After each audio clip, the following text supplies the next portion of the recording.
By the way, I did not know how to read and write until I finished class 8. We're the same. What are you doing? That's a big joke in school.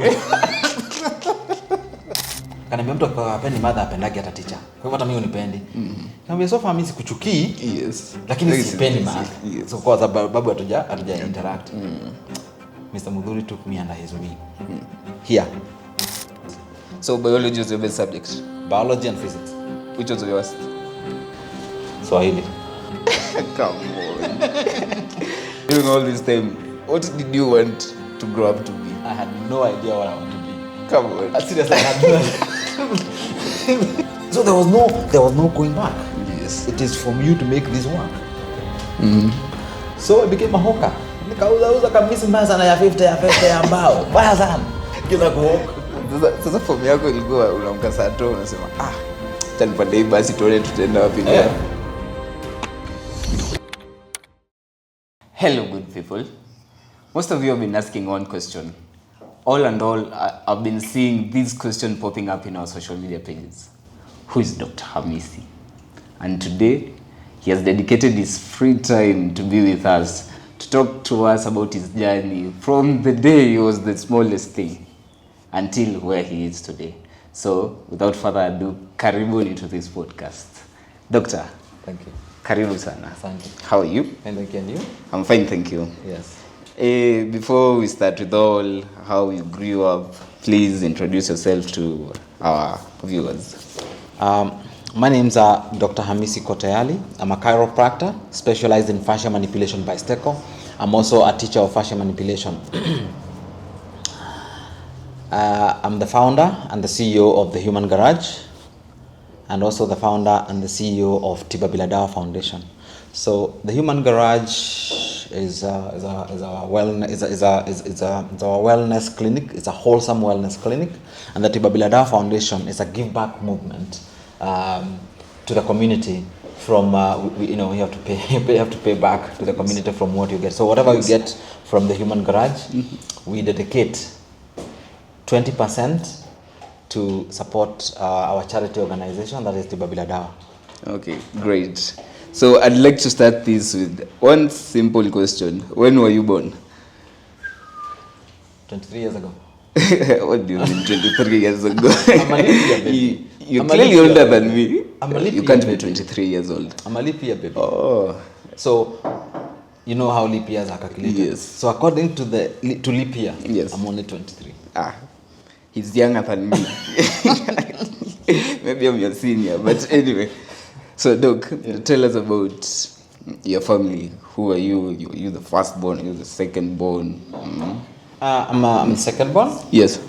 We are a family of 3. Yes. Unfortunately, my elder brother passed on when he was young. Sorry. So it's only me and my brother that are there. Okay. And then we've been brought up by a single mom. Yes. Our dad passed on a long time ago. Yes. So yeah. And has that shaped your career in a certain way, growing up with a single mother? I think so, yes. Yes. A lot. Yeah. A lot. In the sense that my mom did a lot of hard work. Yes. My mom really suffered to take me to school. And it wasn't easy. Yes. It wasn't easy where I grew up, because we were many of us cousins who were being brought up together by my mom and my grandmother. Yes. And it wasn't easy. It wasn't easy, but well, she did it. Yeah, great. These are the stories we live to see. Yeah. So, where did you start school? I started school in a place called Sirimon, in a school called Sirimon Primary School. Yes, where is it? In Laikipia. Okay. I studied up to class 5. Yes. And then after that, I was moved to a school that was near our home, because Sirimon was very far, and it was almost 10 kilometers one way and 10 kilometers back, and you had to run every morning without shoes. So I did not start barefoot here. And then it happened that we could also get a school nearer, and I moved to Teleswan Primary School. Then it was called Teleswan. Now it's called Angaini Primary School. Yes. And that's where I studied until I did my class 8 examinations. Okay. Yeah. So high school ukaenda shule gani? Mimi nilienda Bosho huko chini. Nilienda shule inaitwa Nari Secondary. Yes. Nari Secondary was a mixed secondary school. Yes. In the middle of nowhere. We had no classes. Actually, we had only 2 classes, Form 4 and Form 3. The other classes we had to borrow, and even the dining hall we had to borrow from a neighboring primary school. So we are kind of the pioneers of jungle, bush life. However, it is where I got shaped up. Yes. Yeah. So transitioning from high school, uliingia, unajua sisi as we grow up, nilimaliza Form 4, we have this 1 year gap. Yeah. Hiyo 1 year gap tunaambiwanga enda ufanye driving, enda ufanye computer. What did you do? Ama mkukuwa nazo at that time?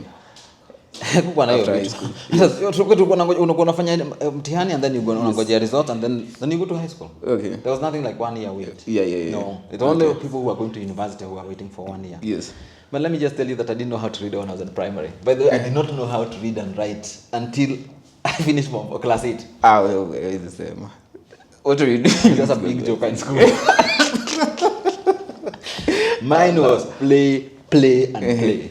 You know? There was nothing that was special for me than play. I did not have time to look at the books. Great. Sasa wewe ndio ulikuwa na the real childhood as it should be. Yeah. So after umemaliza Form 4 uliamwaje? Nimemaliza Form 4. Kabla nimaliza Form 4. Yes. Nimemaliza class 8 sijui kusoma. Lakini nikapita. Yes. Nikapita, nilipata 420. Yes. So haikuwa kupita na haikuwa kuanguka. Unajua mtu hajui kusoma. Ilikuwa out of ile mlikuwa mfanya 700. Ilikuwa 700. Kwa hiyo siku mbaya sana. At least nilipita nusu. But the average ni ulipita hapo 350. Nilipita, so nilikuwa na 420. Nikaenda hii shule. So nilipoenda hii shule. Yes. I met a guy. I'll never forget this teacher. He's called Mr. Mudhuri. Yes. Wherever he is, Mr. Mudhuri. Yes. Really shaped my life. And another guy called Mr. Owino. Yes. These 2 teachers shaped my life. Yes. From not knowing how to read and write, yes, to knowing how to read and write. Yes. How did it start? I started actually with Mr. Mudhuri. I really hated mathematics. I used to always get every time. So we did a cut as from ones. I got a 0. And he called me into his office and he was like, but I did 0. Sikuwa najua hata formula. So unasema hata formula sikuwa najua. So I got a 0. Yes. And he called me into his office and we sat down and he asked me, what is the problem? Nikamwambia mimi sipendi math. Akaniambia mtu akapendi math apendage hata teacher. Kwa hivyo hata mimi unipendi. Nikamwambia so far mimi sikuchukii. Yes. Lakini sipendi math. Yes. So kwa sababu hatuja interact. Mr. Mudhuri took me under his wing. Here. Every evening I would go for tuition. Every evening. Yeah, and I got a B. Yes. I got a B in math. Nice. So it was good. Yeah. And then Mr. Owino was teaching biology and very, very precise, you know. Yes. And the way he was explaining and what really caught me about Mr. Owino was that he had a book in his head. You know, he never used to come with a book in class, only a piece of chalk. And then he would draw, right? So that mesmerized me. Yes. And made me really interested in biology. Yes. So biology was your best subject? Biology and physics. Which was your worst? Swahili. Come on. Your name's literally they're in Swahili. I could not survive. Yes. Actually, Swahili and music. Yes. I could not, to save my skin, yes, write a ninja, you know. Because you told, at least you alienda akafanya endelea. Yes. I'm like, come on. I don't even know what happened to them. Yeah. The creative mind was not there. Yes. And then music. Yes. Initially, I was so excited when we learned we're gonna do music in primary. Yes.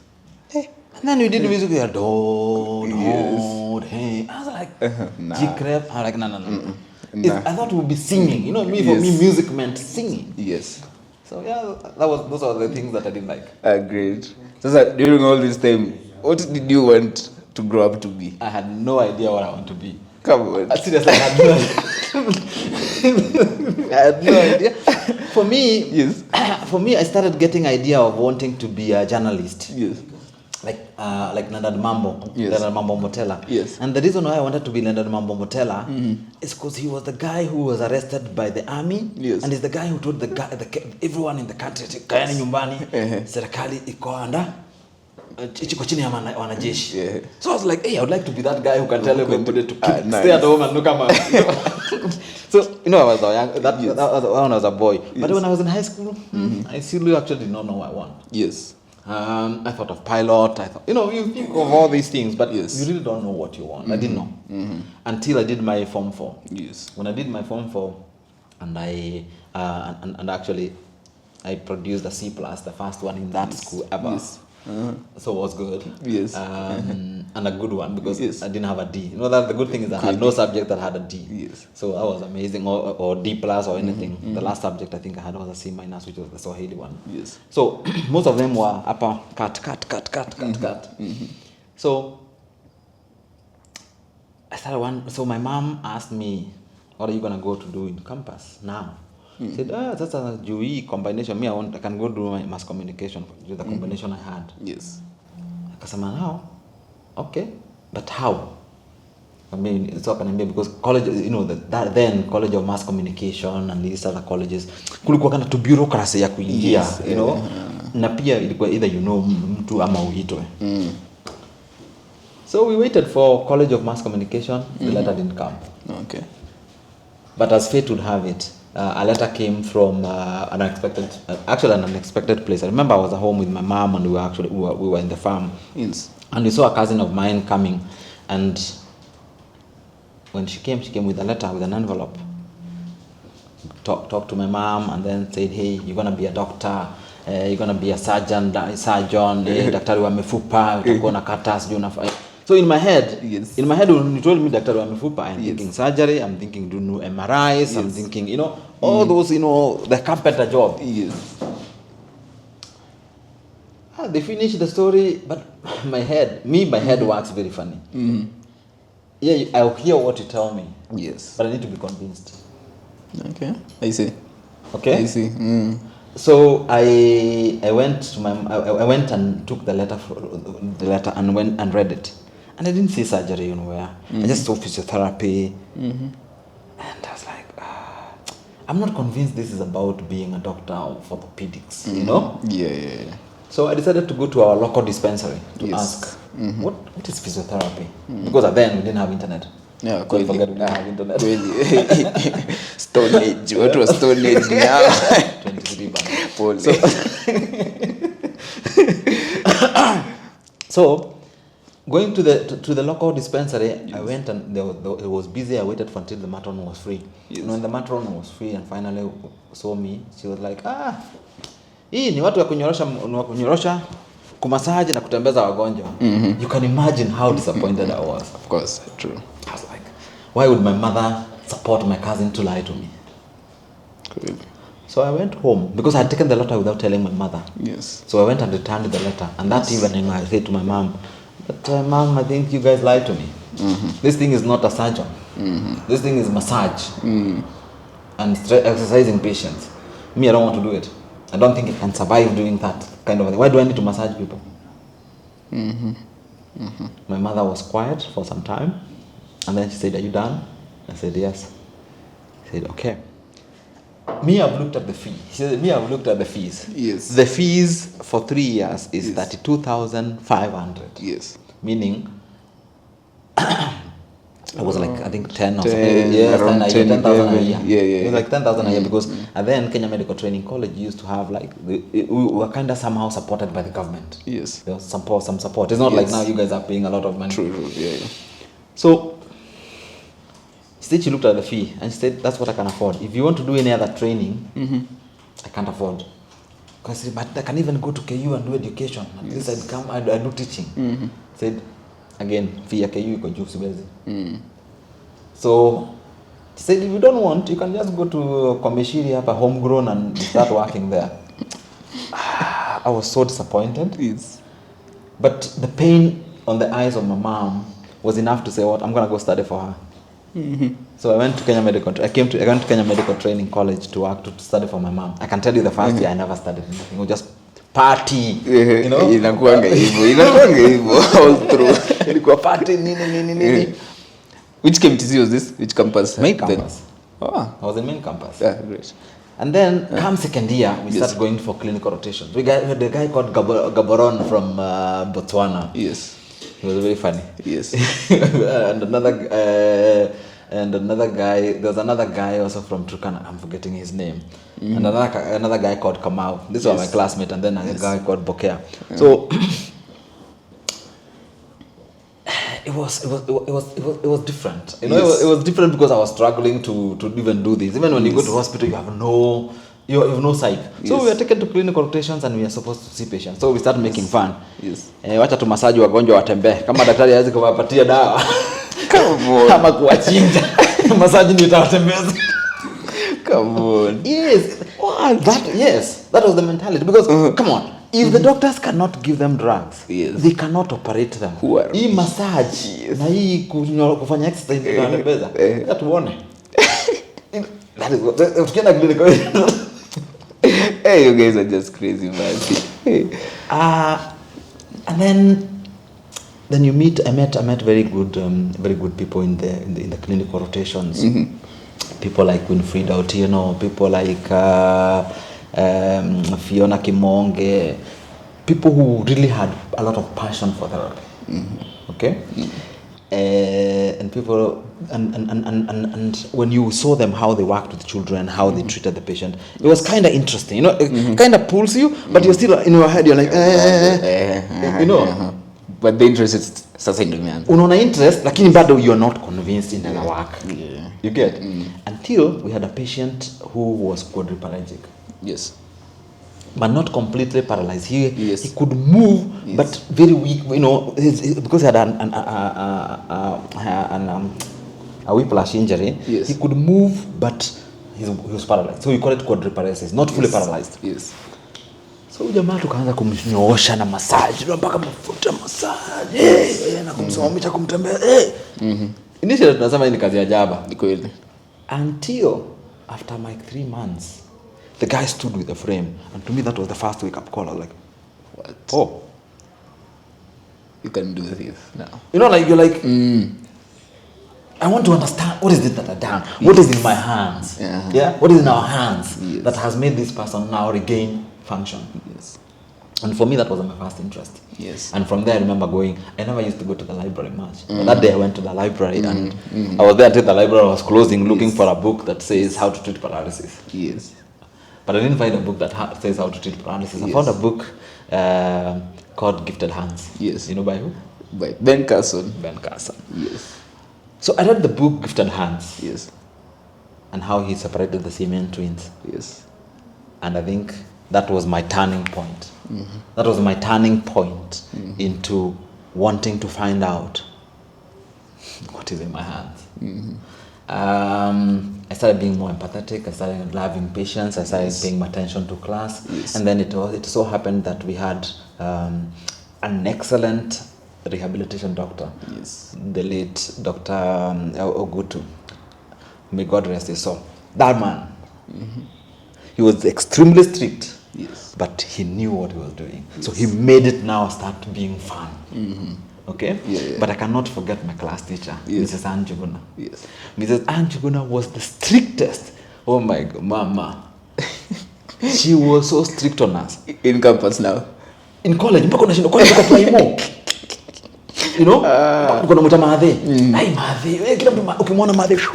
But today, when I look back, I'm really grateful for Mrs. Njuguna because that pushing really helped me. Wow. So this is where now I started. So from there, then we worked more on the clinical areas. We started working more, and then now the interests started building up. Now you can find someone gets better. And then we went for clinical practice in Kilifi. Yes. With my friend Bokea, John Bokea. Yes. and Kilifi was something again that flipped me more. Yes. Why? Because Kilifi District Hospital at the time, there were no orthopedic surgeons. There was only an MO or a medical soup who was the doctor for everything in the hospital. Every condition? Almost everything. What? Yes, the others were clinic officers and nurses. Yes. By the way, nurses of the day, those were doctors. They were not nurses, they were doctors. Nurses of the day were not nurses, they were doctors. So Kilifi had also another important place. Because Kilifi people get married very young. Okay? So we had a lot of ectopic pregnancy, a lot of breech presentations. So in our rotation within the obs and gyne, we had to do deliveries, we had to see deliveries being... It was now fun of the treatment came into the game. Yes.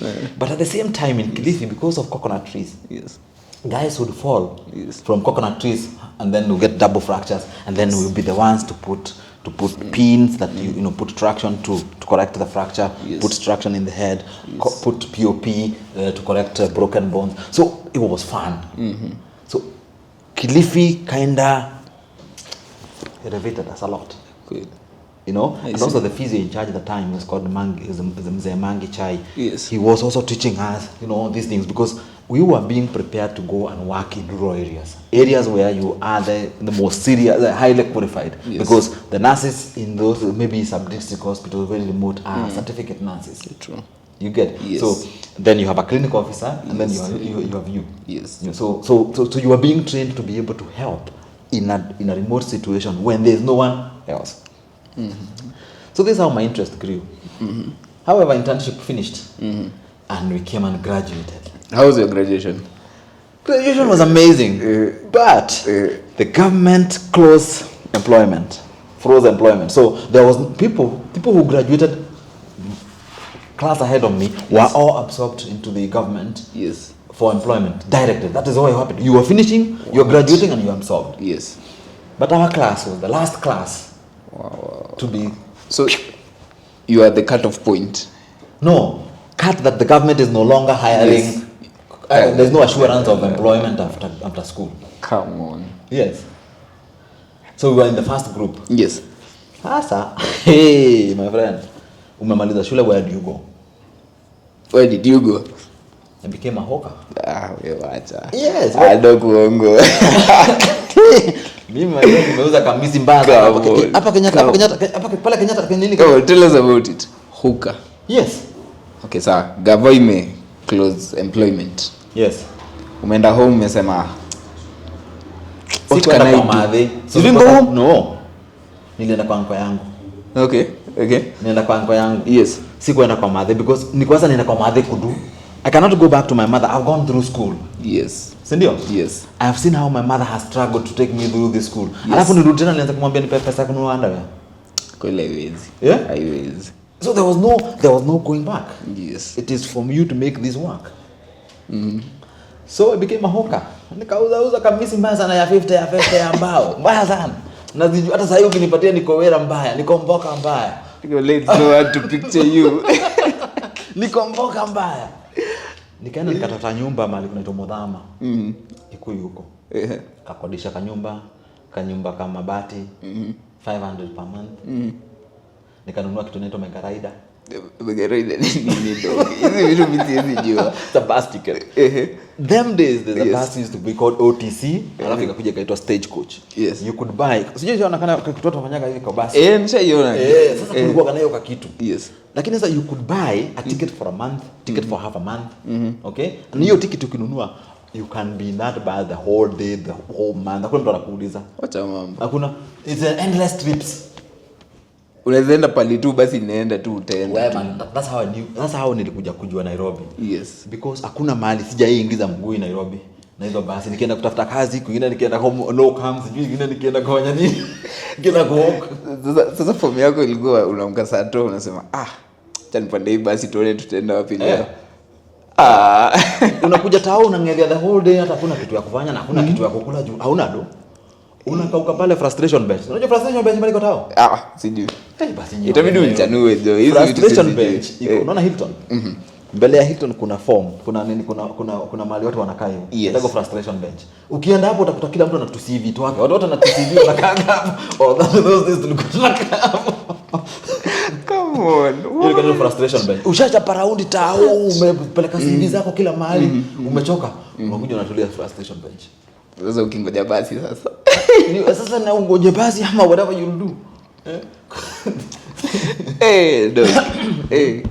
Kali. So nikafanya hoka. Kwanza nilianza kuweka mabasa nini? Hizo tu CV. Unajua ukimaliza unakuwa na kajoto. Ati umesoma. Friend, ati unaenda ukidrop tu CV na unapata hakuna reply na hakuna regret. Hiyo moto inaisha. Ndio unaanza kurealize. Na si mimi nafikiria kama nimesoma. Joto inaisha na kuja kurudiwa kwa zero. Sasa frustration base inakuwa. Sasa it's from frustration base that I met a friend. Yes. Who introduced me to hawking. Kaniambia sasa vile naweza kusaidia mimi. Yes. Uko na sultano.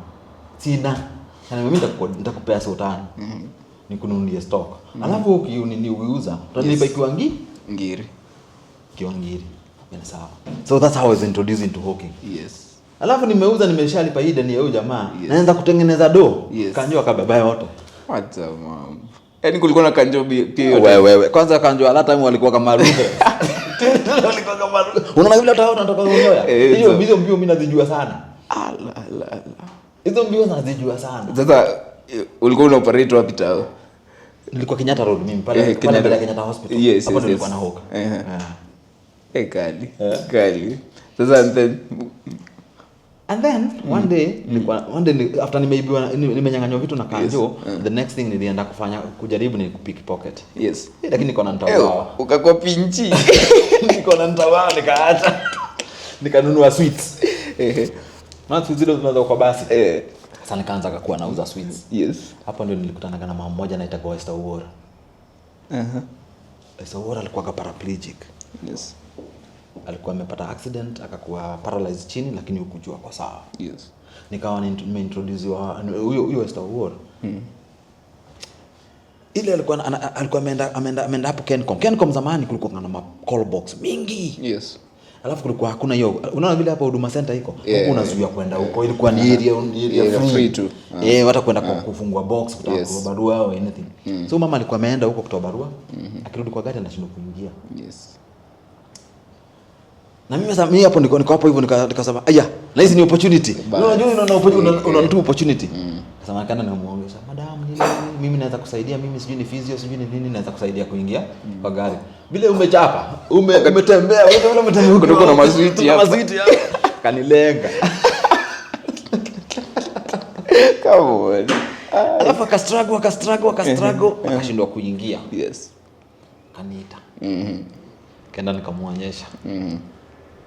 Akaniuliza kama naweza enda kwa nafanya mazoezi huko. Yes. Kasema yes. Kana nilipa pesa ngapi? 50 bob. Per session. Yes. Na nataka session ngapi? Anataka session B nilikuwa ni B3 kwa wiki. How valuable was 50 bob back then? 50 bob ilikuwa. Wewe unasema nini? Huwezi pata do ya mkate 50 bob ni do mingi sana mambo. Ulikuwa unakuwa njaa, yes. Unaona mtu akinywa soda, unashindwa. Wow, how lucky can he be? Soda. Wacha mambo. Soda. It's soda ya size. Yes, soda. Ukiona sisi tumekula hata mapipa pale ni hapo nini? Hapo International House. Yes. Tumekula pipa hapo hizo kwa sababu nyuma alikuwa anatupa zile nini pastry. Wanatupa hapo. Hizo mkate nimekula sana. What? Mkate nimekula sana. Ile ndio umekapitia. Lakini ndio life unaona? Ndio life. Actually me I don't regret any part of my journey. Yes. I think it was all supposed to be that way. So anakulipa chwani sasa. Analipa chwani. Sasa lakini ilikuwa lazima kuwa na njia ya kusurvive sasa. Kaja nikakuwa based na house girl na jamaa wa garden. Kwa hiyo hao. Kwa sababu sasa unajua lazima nikuje. Anakuwa anataka kufanya mazoezi saa 6. Sasa saa 5. Imalizike saa 6 ndio akule saa 7. Kweli. Unaona? Lakini sasa mimi lazima nikuje nikae mpaka saa 7. Ndio nikule lunch. Kwa sababu hiyo ndio meal yangu hiyo siku. Lazima ukachoree pia. Lazima uwe mjanja. Sasa unasikia niko na friend na gardener, niko na friend na Mboch. Yes. Sasa Mboch alikuwa sasa kabla nikuje unakuja unaongea na gardener anakwambia amesema utulie kwanza. So baada ya kuanza session exactly 11 unakuta unaanza 11:10, 11:20. Alafu unaifanya pole pole. Ndio ishe saa 6:30. Ikisha saa 6:30 Mrs. Owor angekubali uende bila lunch kweli. Umeona hapo umechorea. Even by then sawa hivyo mwaka mzima. Sio mambo. Sasa vile tumemfanyia mazoezi, tukaja kuja tukakuwa mabeste sana. Siku moja akaniambia mimi nataka unipeleke appointment yangu kwa daktari wangu.